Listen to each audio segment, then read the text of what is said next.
The village children called him Mr. Gloomy. But in fact, his name was Toomey, Mr. Jonathan Toomey. And though it's not kind to call people names, this one fit quite well. For Jonathan Toomey seldom smiled and never laughed. He went about mumbling and grumbling, muttering and sputtering, grumping and griping. He complained that the church bells rang too often, that the birds sang too shrilly, that the children played too loudly. Mr. Toomey was a woodcarver. Some said he was the best woodcarver in the whole valley. He spent his days sitting at a workbench, carving beautiful shapes from blocks of pine and hickory and chestnut wood. After supper, he sat in a straight-backed chair near the fireplace, smoking his pipe and staring into the flames. Jonathan Toomey wasn't an old man, but if you saw him, you might think he was. The way he walked, bent forward with his head down. You wouldn't notice his eyes, the clear blue of an August sky. And you wouldn't see the dimple on his chin, since his face was mostly hidden under a shaggy, untrimmed beard, speckled with sawdust and wood shavings, and, depending what he ate that day, with crumbs of bread, or a bit of potato, or dried gravy.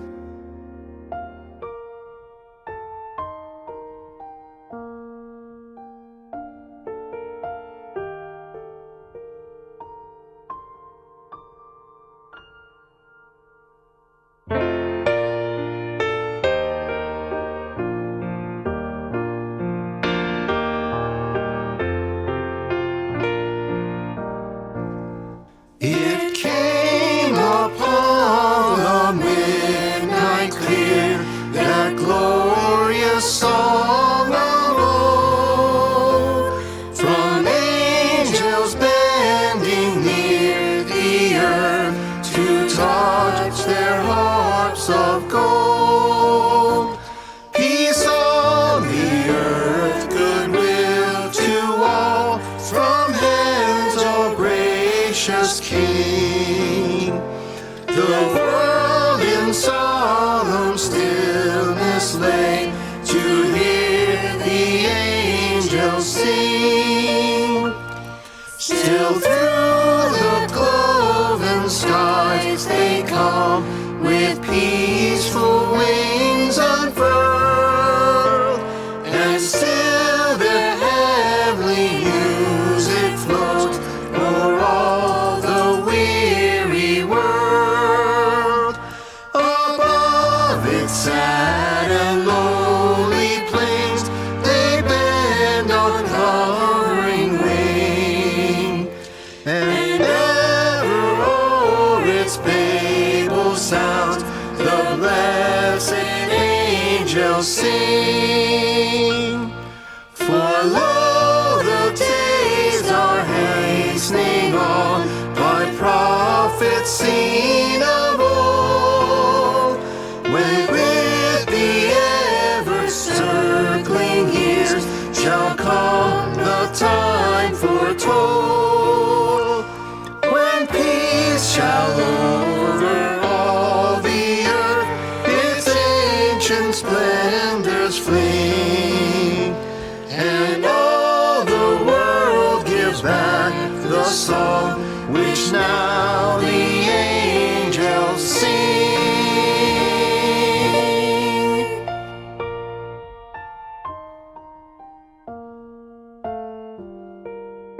The village people didn't know it, but there was a reason for his gloom, a reason for his grumbling,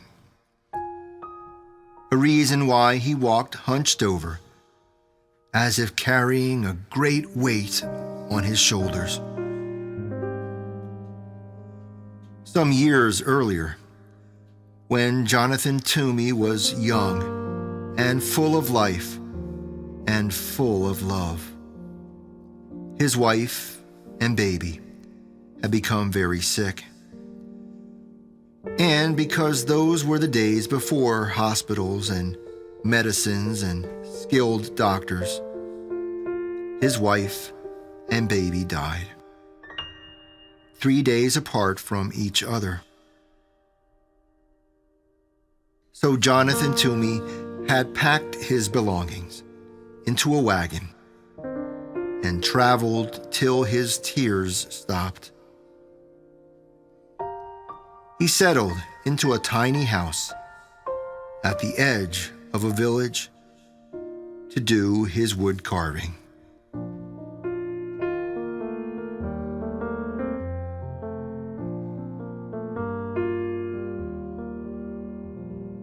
One day in early December, there was a knock at Jonathan's door.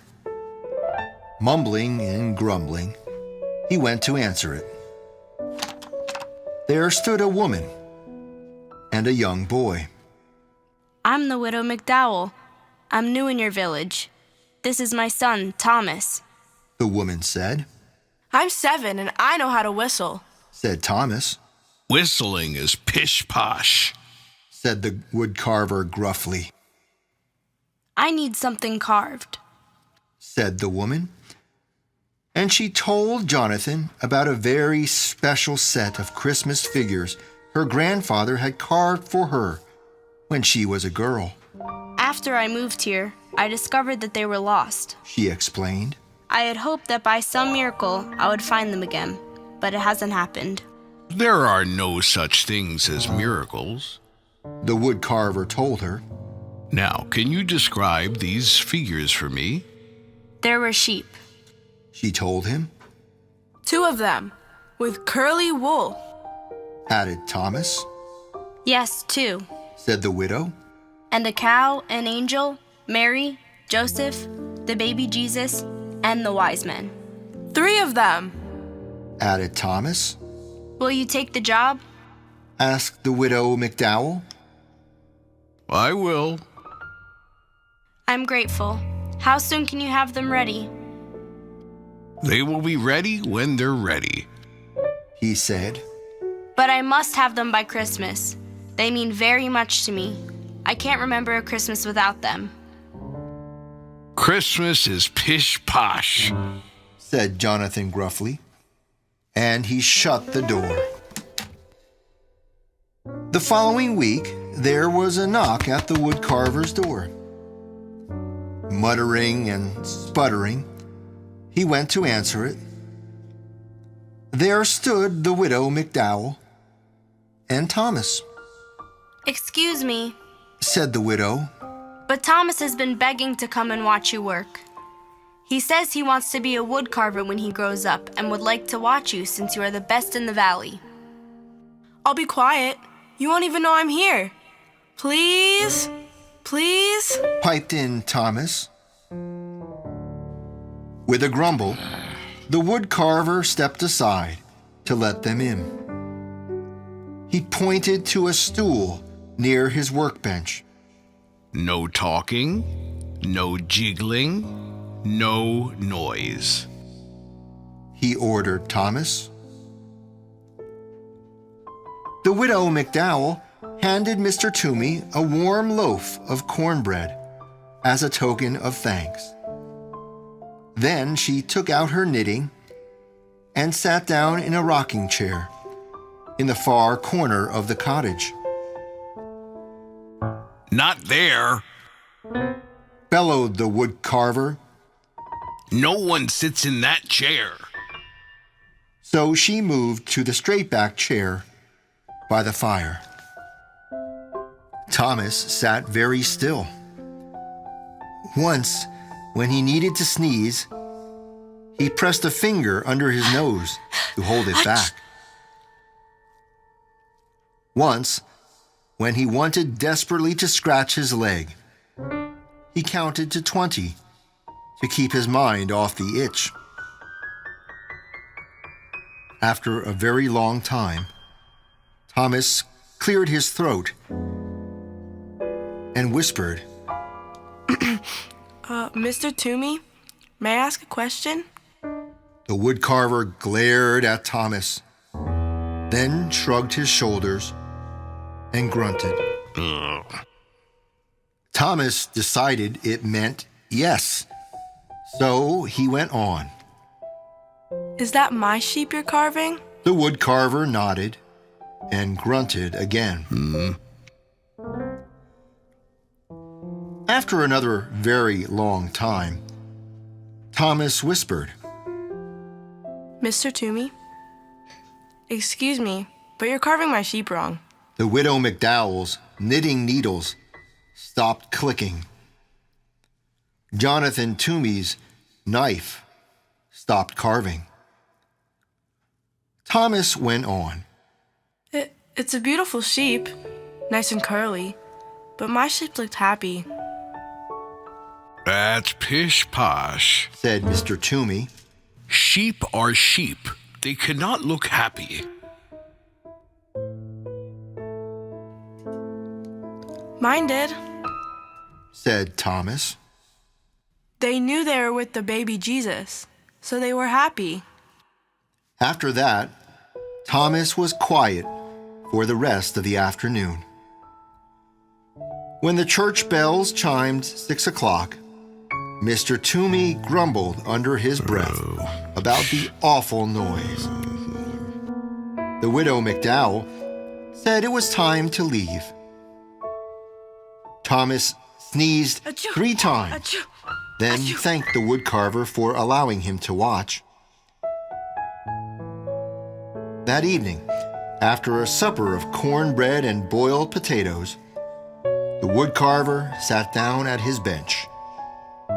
He picked up his knife. He picked up the sheep.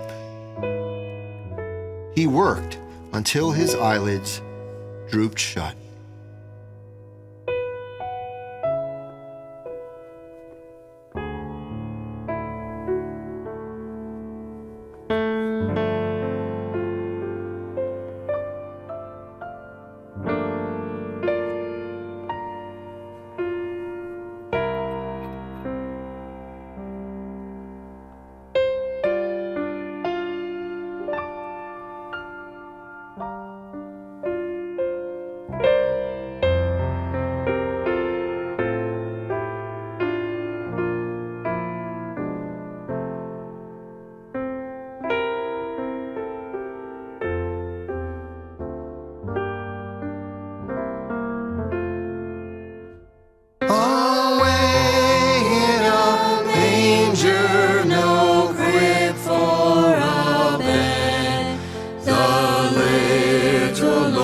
Jesus laid down his sweet head. The stars in the sky looked down where he lay.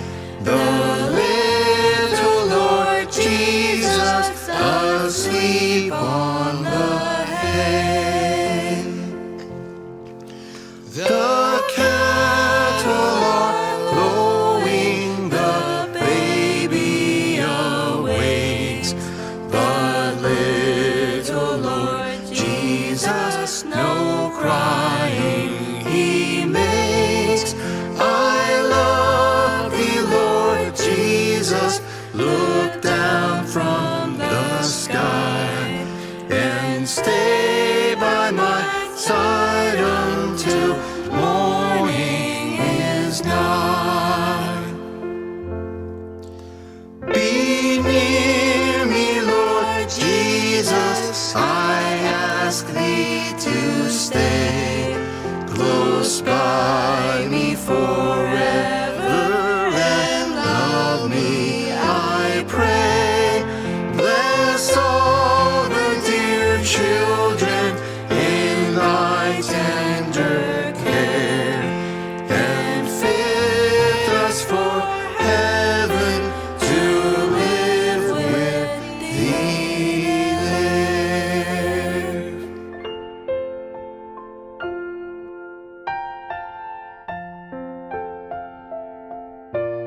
A few days later, there was a knock at the woodcarver's door. Griping and grumbling, he went to answer it. There stood the widow and her son. May I watch again? I will be quiet. Said Thomas. He settled himself on the stool very quietly, while his mother laid a basket of sweet-smelling raisin buns on the table. The teapot is warm. Mr. Toomey said gruffly, his head bent over his work. While Mr. Toomey carved, the widow McDowell poured tea. She touched the woodcarver gently on the shoulder and placed a cup of tea and a bun next to him. He pretended not to notice, but soon both the plate and the cup were empty. Thomas tried to eat the bun his mother had given him as quietly as he could. But it is almost impossible to be 7 and eat a warm, sticky raisin bun without making various smacking, licking, satisfied noises. When Thomas had finished, he tried to sit quietly.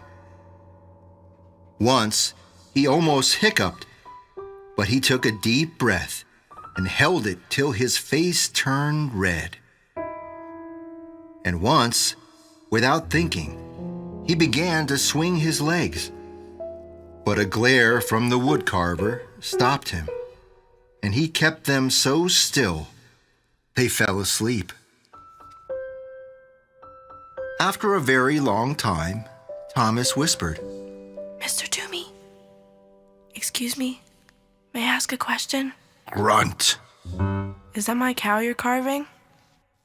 nod, and grunt."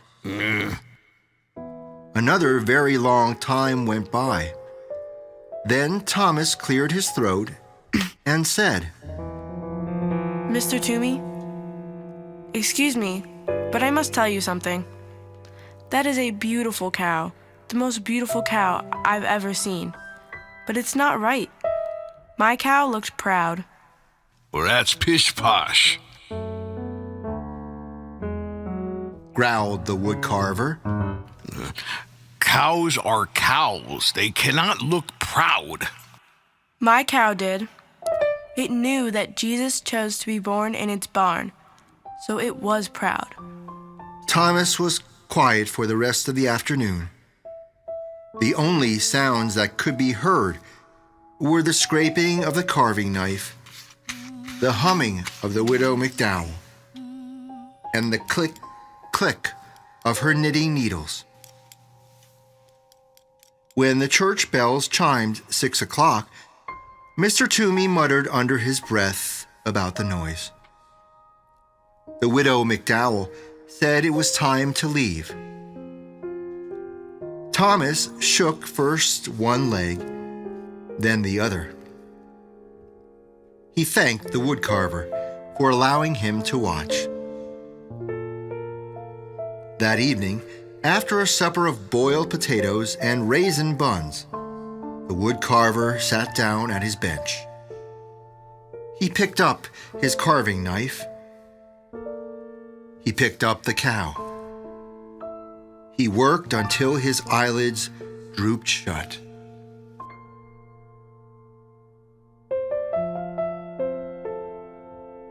A few days later, there was a knock on the woodcarver's door. He smoothed down his hair as he went to answer it. At the door were the widow and her son. May I watch again? Asked Thomas. As Mrs. McDowell warmed the tea and put a plate of fresh molasses cookies on the workbench, Thomas watched the woodcarver work on the figure of an angel. After a very long time, Thomas spoke. Mr. Toomey, excuse me, is that my angel you're carving? Yes? And would you do me the favor of telling me exactly what I'm doing wrong? Well, my angel looked like one of God's most important angels because it was sent to baby Jesus. And just how does one make an angel look important? Asked the woodcarver. You'll be able to do it. Said Thomas. You are the best woodcarver in the valley. After another very long time, Thomas spoke. Mr. Toomey, excuse me, may I ask a question? Do you ever stop talking? Asked the woodcarver. My mother says I don't. She says I could learn about the virtue of silence from you. Under his beard, the woodcarver's face turned pink. The widow McDowell's face turned as red as the scarf she was knitting. Well, speak up. What is your question? Will you please teach me to carve? Well, I'm a very busy man. Grumbled the woodcarver. But he put down the important angel. You will carve a bird. A robin, I hope. Said Thomas. I like robins. With a piece of charcoal, the woodcarver sketched a robin on a piece of brown paper. He handed Thomas a small block of pine and a knife. He showed him how to lop the corners from the block and slowly smooth the edges of the wood into curves. Thomas copied the woodcarver's strokes, head bent, tongue working from side to side of his lower lip as he concentrated. When the church bells chimed 6 o'clock, Jonathan Toomey was holding Thomas's hand in his, guiding the knife along the edge of a wing. He didn't hear them ringing. The widow McDowell said it was time to leave. Thomas brushed wood shavings from his shirt. Then he reached out and brushed 2 especially large pieces of wood shaving from Jonathan Toomey's beard. He thanked the woodcarver for teaching him how to carve. Later, after a supper of boiled potatoes and molasses cookies, Jonathan Toomey went to his workbench. He thought for a long time. He sketched, drawing after drawing. Finally, he picked up his carving knife. He picked up the angel. He carved until his eyelids drooped shut.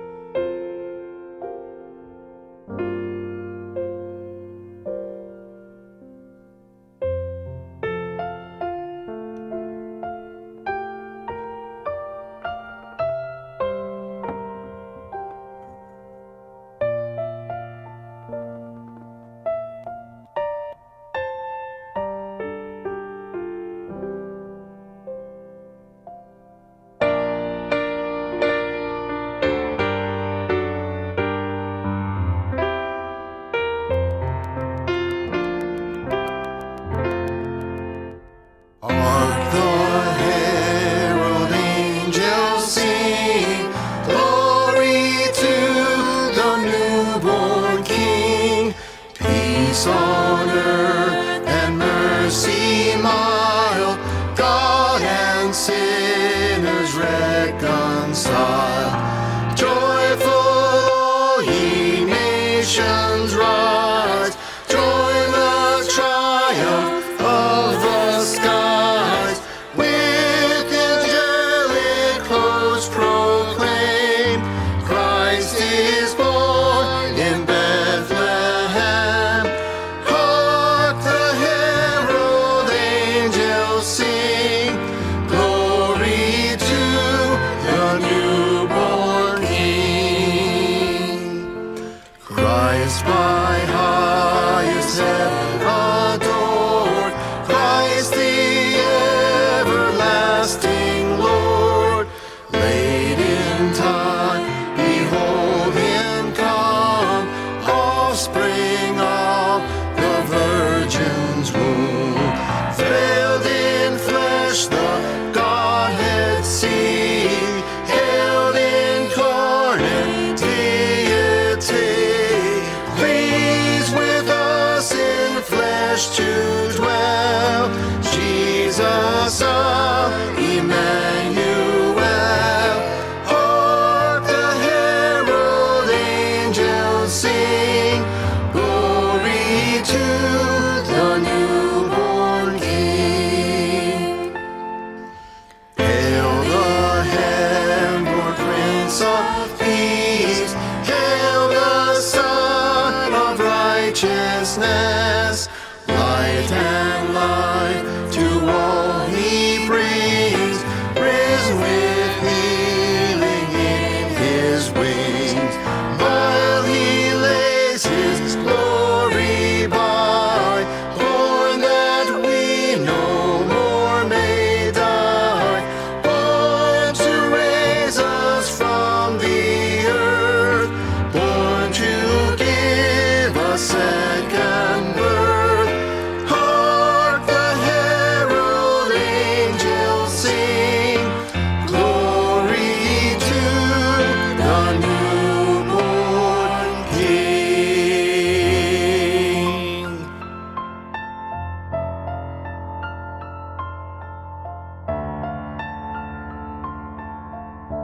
few days later, there was a knock on the woodcarver's door. Mr. Toomey jumped up to answer it. There stood the widow McDowell with a bouquet of pine boughs and holly sprigs dotted with berries. And there stood Thomas, clutching his partly carved robin. While Thomas and Mr. Toomey carved, Mrs. McDowell put the branches in a jar of water. She scrubbed Mr. Toomey's kitchen table and set the jar in the center on a pretty cloth embroidered with lilies of the valley and daisies, which she found in a drawer below the cupboard. Next, I will carve the wise men and Joseph. The woodcarver said to Thomas. Well, before I begin, perhaps you'll tell me about all the mistakes I'm going to make. Well, said Thomas. my wise men were wearing their most wonderful robes because they were going to visit Jesus. And my Joseph was leaning over baby Jesus like he was protecting him. He looked very serious.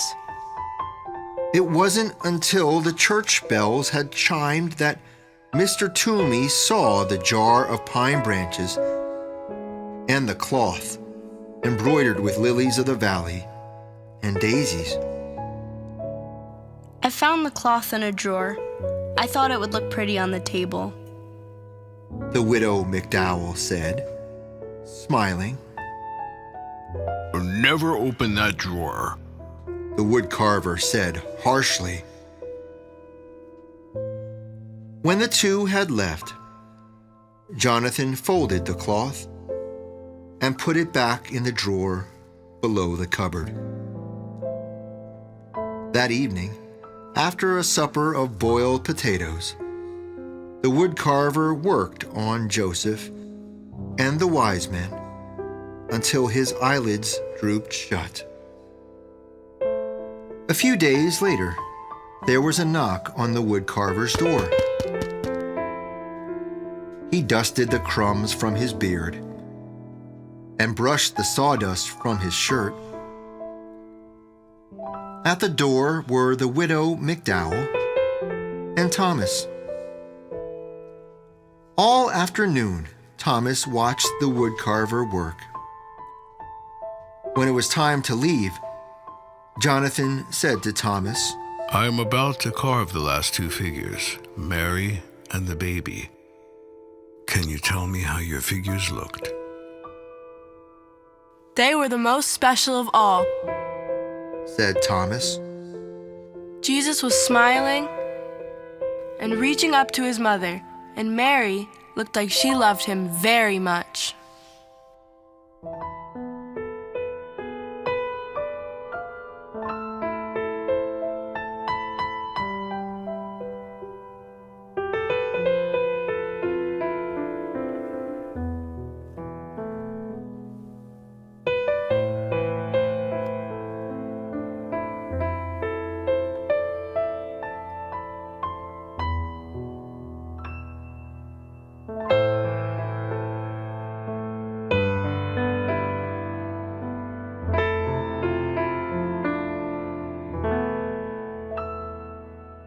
Mary, did you know that your baby boy would someday walk on water? Mary, did you know that your baby boy would save our sons and daughters? Did you know that your baby boy has come to make you new? This child that you delivered Will soon deliver you. Mary, did you know that your baby boy would give sight to a blind man? Mary, did you know that your baby boy will calm a storm with his hand. Did you know that your baby boy has walked where angels trod? When you kissed your little baby, then you kissed the face of God. The blind will see, the deaf will hear, the dead will live again. The lame will leap, the dumb will speak, the praises of the Lamb. Mary, did you know that your baby boy is Lord of all creation? Mary, did you know that your baby boy will one day rule the nations? Did you know that your baby boy was heaven's perfect lamb? This sleeping child you're holding is the great I am.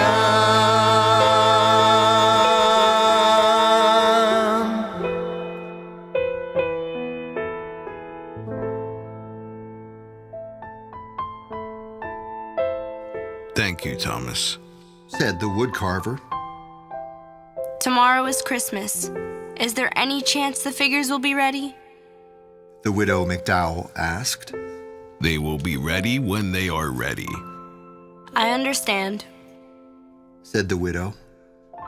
And she handed Jonathan 2 packages. Merry Christmas.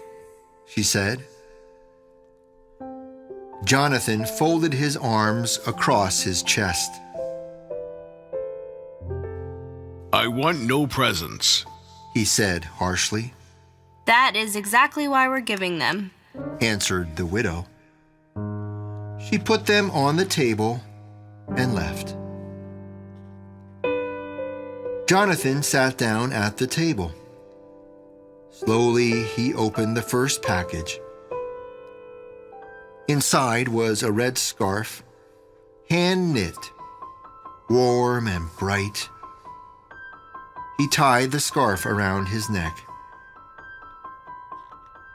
The other parcel held a robin, crudely carved of pine.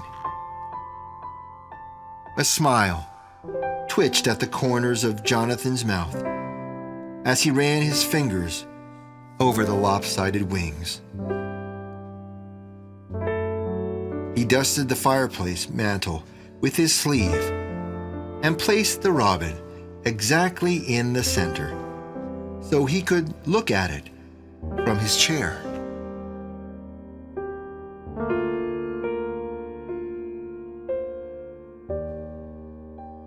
The woodcarver did not eat supper that day. Instead, he began to sketch the final figures, Mary and Jesus.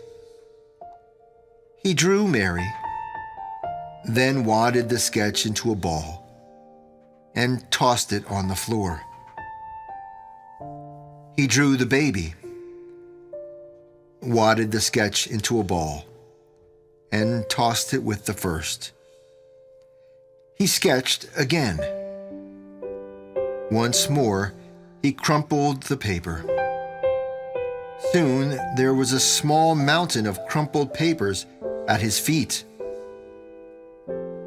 He picked up a block of wood and tried to carve, but his knife would not do what he wanted it to. He hurled the chunk of wood into the fireplace and sat staring into the flames.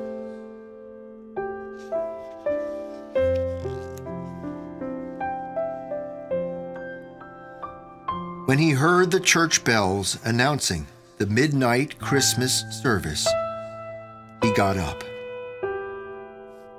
Slowly, he opened the drawer beneath the cupboard. the drawer he had told the widow never to open. From it, he took the cloth, embroidered with lilies of the valley and daisies. He took out a rough woolen shawl and a lace handkerchief. He took out a tiny white baby blanket and a little pair of blue socks. He placed each piece gently on the floor. From the bottom of the drawer, he lifted out a picture frame, beautifully carved of deep brown chestnut wood.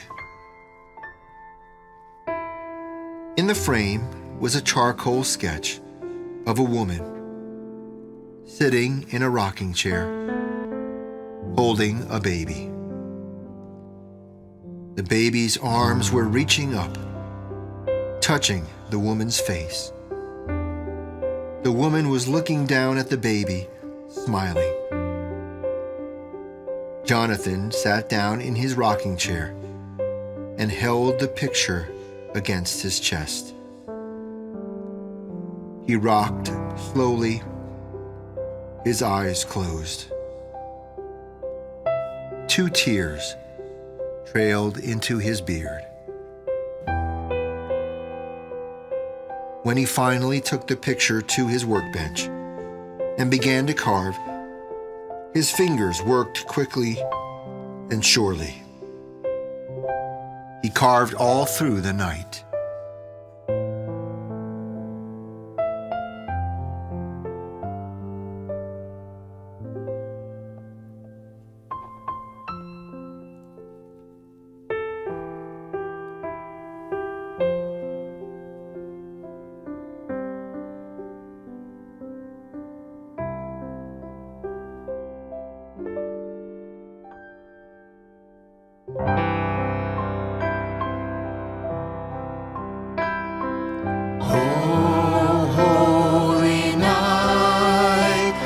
Stars are brightly shining.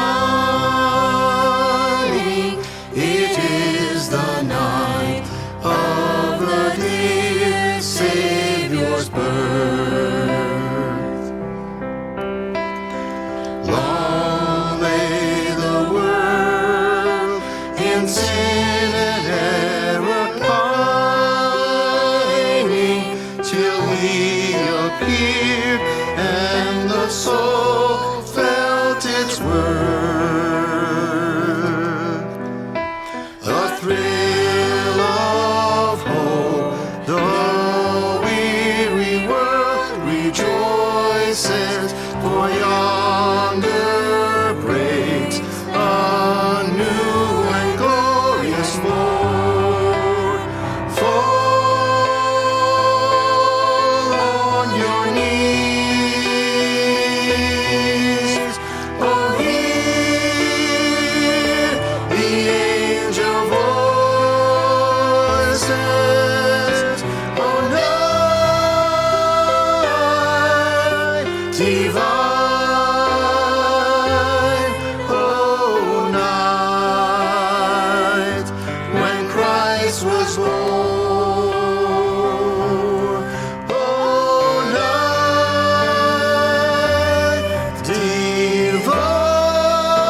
from all danger.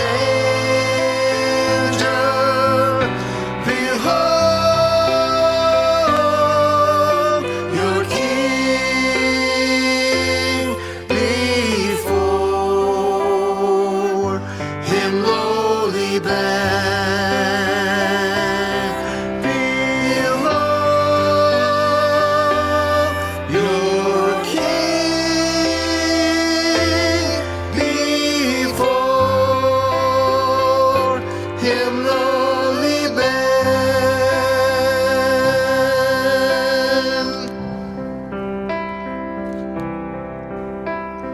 Truly he taught us to love one another. His law is love, and his gospel is peace. Chains shall he break, for the slave is our brother, and in his name all oppression shall cease. Sweet hymns of joy in grateful chorus raising, let all within us praise his holy name. Christ is the Lord. Oh, praise his name forever. His power and glory evermore.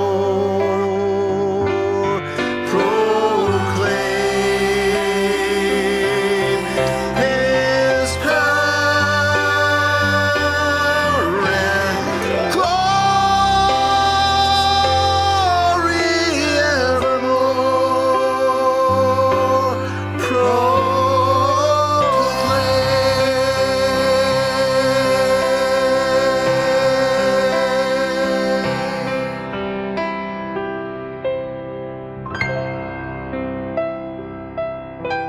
The next day there was a knock on the widow McDowell's door.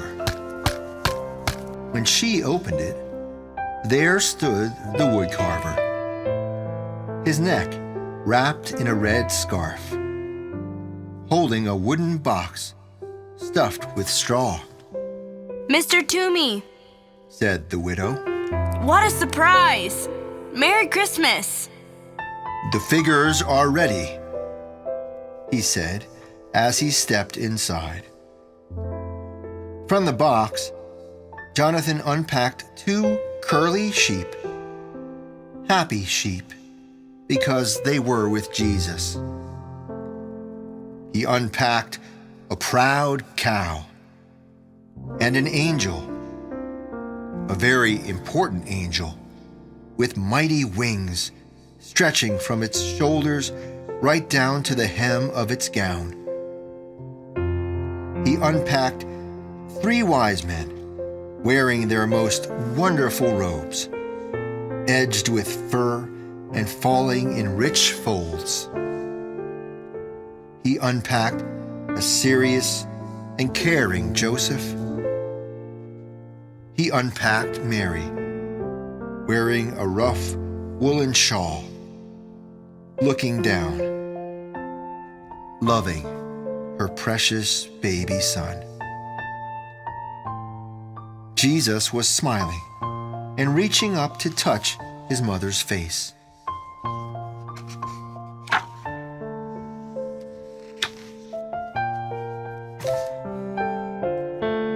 That day, Jonathan went to the Christmas service with the widow McDowell and Thomas. And that day in the churchyard, the village children saw Jonathan throw back his head, showing his eyes as clear blue as an August sky, and laugh. No one ever called him Mr. Gloomy again.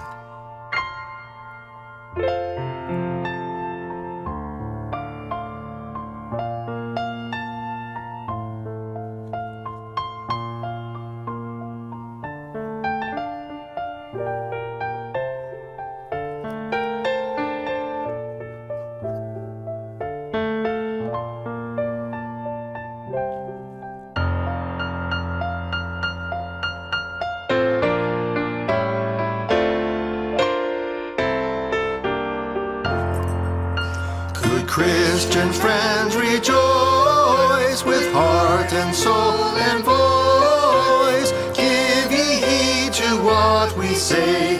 Jesus Christ is born today. Ox and ass before him bow, and he is in the manger now. Christ is born today. Christ is born today. Good Christian friends, rejoice with heart and soul and voice. Now ye hear of endless bliss. Jesus Christ was born for this. He has opened heaven's door, and we are blessed forevermore. Christ was born for this. Christ was born for this. Good Christian friends, rejoice with heart and soul and voice. Now ye need not fear the grave. Jesus Christ was born to save. Calls you one and calls you all to gain his everlasting hall.